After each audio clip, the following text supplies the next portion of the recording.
तुम मेरे कौन हो कनु? मैं तो आज तक नहीं जान पाई। बार बार मुझसे मेरे मन ने आग्रह से, विस्मय से, तन्मयता से पूछा है, ये कनु तेरा है कौन? पूछ तो।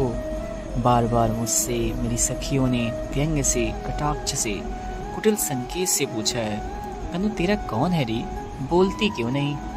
बार बार मुझसे मेरे गुरुजनों ने कठोरता से, अप्रसन्नता से, रोज से पूछा है, ये कान्हा आखिर तेरा है कौन? मैं तो आज तक कुछ नहीं बता पाई। तुम मेरे सचमुच कौन हो कनु? अक्सर जब तुमने माला गूंथने के लिए कटीले झाड़ों में चढ़ चढ़ कर मेरे लिए श्वेत रत्नारे करौंदी तोड़कर मेरे आंचल में डाल दिए हैं, तो मैंने अत्यंत सहज प्रीति से गर्दन झटका कर वेड़ी झुलाते हुए कहा है, कनु ही मेरा एकमात्र अंतरंग सखा है। अक्सर जब तुमने दावाग्नि में सुलगती डालियों, टूटते वृक्षों, हराती हुई लपटों और घुटते हुए धुओं के बीच निरुपाय, असहाय, बावली सी भटकती हुई मुझे साहसपूर्वक अपने दोनों हाथों में फूल की थाली सी सहेज कर उठा लिया और लपटे चीर कर बाहर ले आए, तो मैंने आदर, आभार और प्रगाढ़ स्नेह से भरे भरे स्वर में कहा है, कान्हा मेरा रक्षक है, मेरा बंधु है, सहोदर है। अक्सर जब तुमने बंसी बजाकर मुझे बुलाया है और मैं मोहित मृगी सी भागती चली आई हूँ और तुमने मुझे अपनी बाहों में कस लिया है, तो मैंने डूब कर कहा है, कनु मेरा लक्ष्य है, मेरा आराध्य, मेरा गंतव्य। पर जब तुमने दुष्टता से अक्सर सखी के सामने मुझे बुरी तरह छेड़ा है, तो मैंने खींचकर आंखों में आंसू भरकर, सप्ते खा खा कर सखी से कहा है, कान्हा मेरा कोई नहीं है, कोई नहीं है, मैं कसम खाकर कहती हूँ मेरा कोई नहीं है। पर दूसरे ही क्षण जब घनघोर बादल उमड़ आए हैं और बिजली तड़कने लगी है और घनी वर्षा होने लगी है और सारे वनपथ धुंधला कर छिप गए हैं, तो मैंने अपने आंचल में तुमको दुबका लिया है, तुम्हें सहारा दे देकर अपनी बाहों में घेर गांव की सीमा तक तुम्हें ले आई हूँ।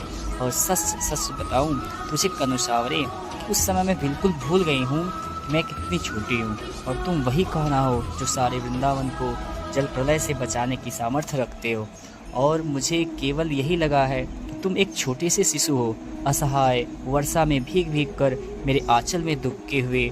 और जब मैंने सखियों को बताया कि गाँव की सीमा पर चितवन की छाह में खड़े होकर ममता से मैंने अपने वक्ष में उस छौने का ठंडा माथा दुबका कर अपने आंचल से उसके घुंघराले घने बाल पोंछ दिए, तो मेरे उस सहज उद्गार पर सखियाँ क्यों कुटिलता से मुस्काने लगीं, यह मैं आज तक नहीं समझ पाई। लेकिन जब तुम्ही ने बंधु तेज से प्रदीप्त होकर इंद्र को ललकारा है, कालिया की खोज में विशैली यमुना को मच डाला है, तो मुझे अकस्मात लगा है कि मेरी अंग अंग से ज्योति फूट पड़ रही है। तुम्हारी शक्ति तो मैं ही हूँ, तुम्हारा संबल, तुम्हारी योग माया, इस निखिल पारावार में मैं ही परिव्याप्त हूँ, विराट, सीमाहीन, अदम्य, दुर्दांत।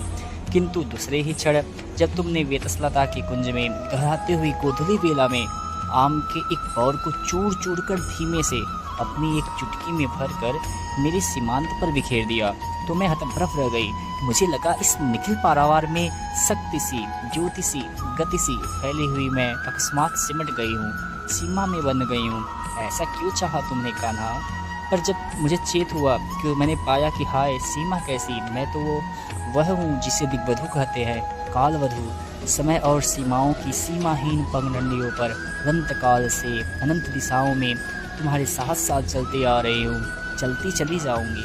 इस यात्रा का आदि न तो तुम्हें स्मरण है न मुझे, और इस अंत तो इस यात्रा का है ही नहीं मेरे सहयात्री।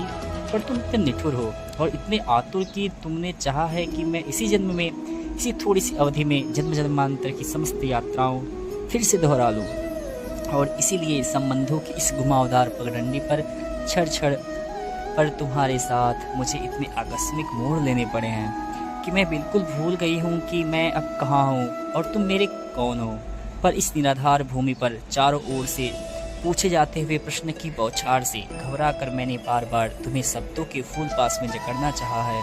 सखा, बंधु, आराध्य, शिशु, दिव्य, सहचर, और अपने को नई व्याख्याएं देनी चाहिए, और सखी, साधिका, बांधवी, माँ, वधु, सहचरी, और मैं बार बार नए नए रूपों में उमड़ उमड़ कर तुम्हारे तट तक आई, और तुमने हर बार अथाह समुद्र की भांति मुझे धारण कर लिया, विलीन कर लिया।